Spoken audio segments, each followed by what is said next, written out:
বিসমিল্লাহির রহমানির রহিম। আসসালামু আলাইকুম। আশা করি তোমরা সবাই ভালো আছো। বরাবরের মতো নতুন একটি ভিডিওতে তোমাদের সবাইকে স্বাগতম।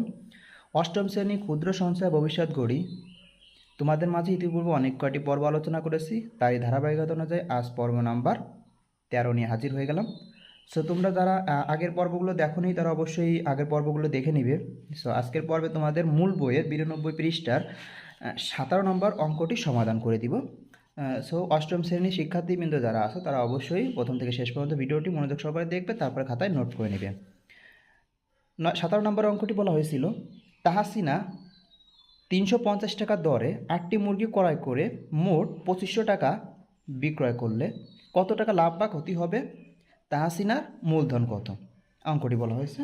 এবার আমরা একটু সমাধানে যদি যাই, দেখি সমাধানে কি বলা হয়েছে।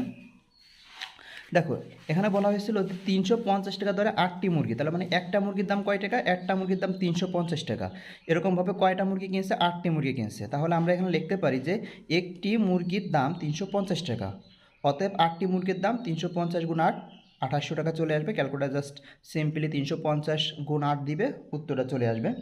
তাহলে এখানে কিন্তু বোঝা যাচ্ছে যে মোট 2500 টাকা বিক্রয় করলো, তাহলে উনি হচ্ছে 8টি মুরগি যে টাকাতে কিনছে, তার মানে ওনার 8টি মুরগির দাম হচ্ছে 2800 টাকা, আর উনি বিক্রয় করতেছে 2500 টাকা। তাহলে তো সিম্পলি আমরা বুঝতে পারতেছি তার ক্ষতি হয়েছে। তাহলে এখানে লিখবে যে ক্ষতি।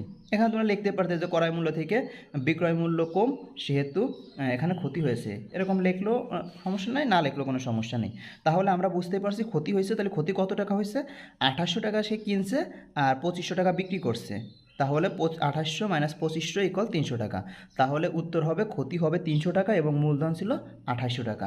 তাহলে একটি মুরগি যে কয় টাকাতে কিনছে এটাই হচ্ছে তার মূলধন, আর তার ক্ষতি হয়েছে এটা আমরা যে মূলধন ছিল সেখান থেকে যে বিক্রয় মূল্য ছিল সেটা আমরা বিয়োগ করে দিলে জাস্ট অনলি 300 টাকা পাচ্ছি। এই 300 টাকা তার ক্ষতি। সো অনেক সহজ একটা অঙ্ক, তোমরা অবশ্যই অঙ্কটি প্রথম দেখাই পেরে যাবে। সো তোমরা অবশ্যই খাতায় নোট করে নেবে এবং পরবর্তী পর্ব দেখার আমন্ত্রণ নিয়ে এখানে শেষ করছি। আল্লাহ হাফেজ।